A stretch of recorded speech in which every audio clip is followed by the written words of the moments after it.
Je vais vous montrer comment dessiner à partir d'un dessin dans le background. Et je vais dire New, Standard IPT, je vais dire Sketch, sur ce plan-là, XY. Je vais aller à Image, je vais aller chercher une image d'un labyrinthe que j'ai été chercher sur Internet. Là, je vais le placer à peu près ici, parce que XY est là, je dis OK à ça. Je vais mettre un constraint qui s'appelle coincident. Je vais mettre le coin là avec le XY0. C'est juste une bonne façon de faire. Je vais donner une mesure. C'est ça la beauté lorsque tu amènes une image.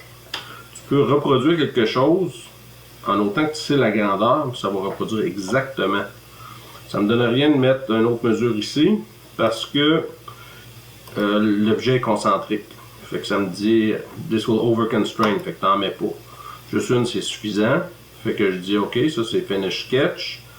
Je m'en viens ici comme ça, finish sketch, ça zoome un peu partout tout croche, comme normalement d'habitude. Je vais refaire un autre sketch sur ce plan-là. Je vais prendre un rectangle. Vous remarquerez que je tasse mon écran avec pan. Je vais m'en venir ici, comme ça. Je peux dire 3 pouces. 3 pouces. Je vais dire N2.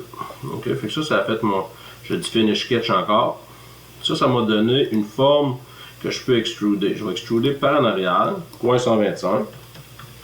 La raison pour laquelle j'extrude de l'autre côté, c'est pas pour couper dans l'objet, c'est pour me permettre de continuer à voir l'image. Sinon, l'image va disparaître. Fait que ça change pas grand chose dans le fond. Mais ça nous aide. Je vais faire un autre sketch ici pour faire le labyrinthe. Je vais dessiner un rectangle à partir du coin ici, comme ça. Bon.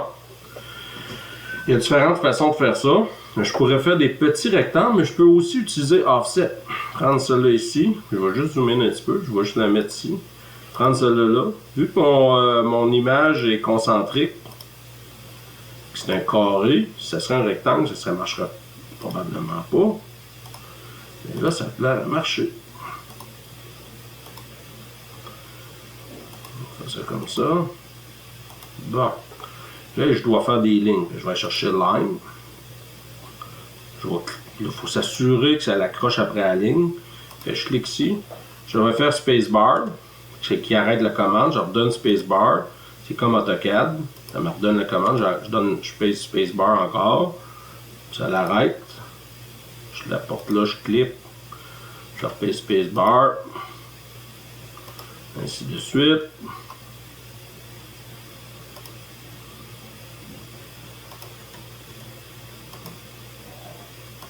Comme ça.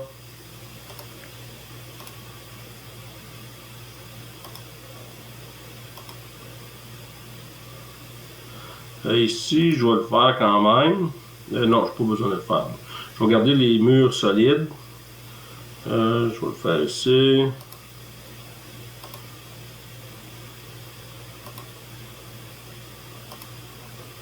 Puis, je n'ai même pas besoin de peser sur spacebar. Quand je clique.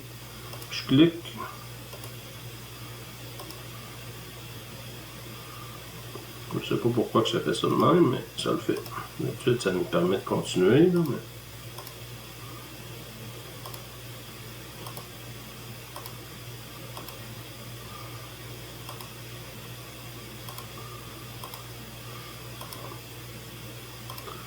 Bon, si je les ai toutes faites,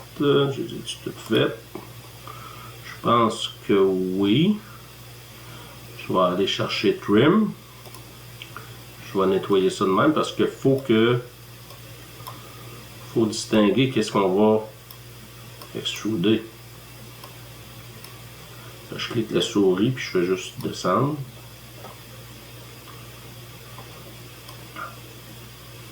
Faut pas qu'il y ait de lignes qui dépassent en nulle part. Ça marche pas toujours comme on veut. Comme ceci. Si on garde ça comme ça, on va essayer de voir. Des fois, on peut avoir des petits problèmes. Pour ça, je vais faire extrude. Puis, comme tu peux voir, j'ai un problème. J'ai une place que c'est pas bien.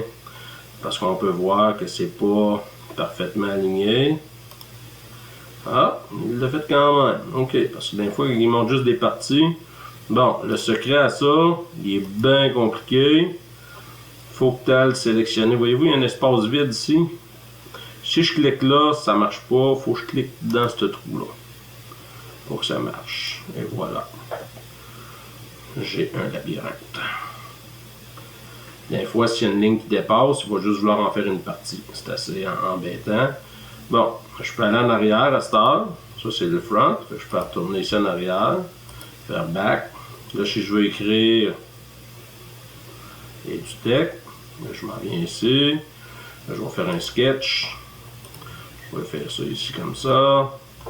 Je vais écrire du texte. Je vais faire une boîte de texte. Je vais mettre le font assez gros. .240 parce que par défaut il est .120. Je vais marquer en lettres majuscules. Puis là, ben, on peut voir que mon texte il est un peu... il apparaît pas bien. Mais je vais dire OK, bon. On va commencer par le centrer.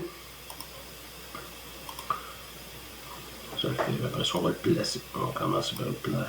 Comme ça ici. Ensuite, je vais dire Finish Sketch.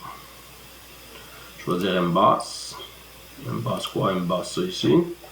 Je peux virer un peu l'objet pour voir un peu ce que ça va me donner. On va dire OK à ça. On peut voir que ça l'a. Puis je vais retourner 2 fois sur mon Emboss. .100 c'est beaucoup. On va dire .050 qui serait la moitié. Un petit peu moins creux pour que ça fasse une pas pire job. Ouais, c'est ça. Parfait. Bon.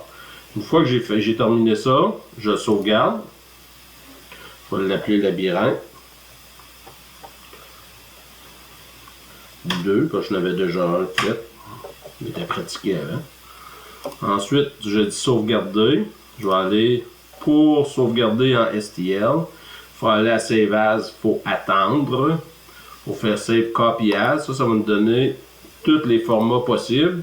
On choisit STL, puis dans STL, il faut choisir les options, parce que par défaut, c'est low, puis ça ne donnera pas une belle résolution. Il faut mettre High Resolution, on dit OK, on sauvegarde.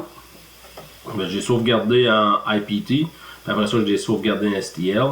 Ça fait en sorte que je vais pouvoir l'imprimer en 3 dimensions, sur une imprimante en 3D.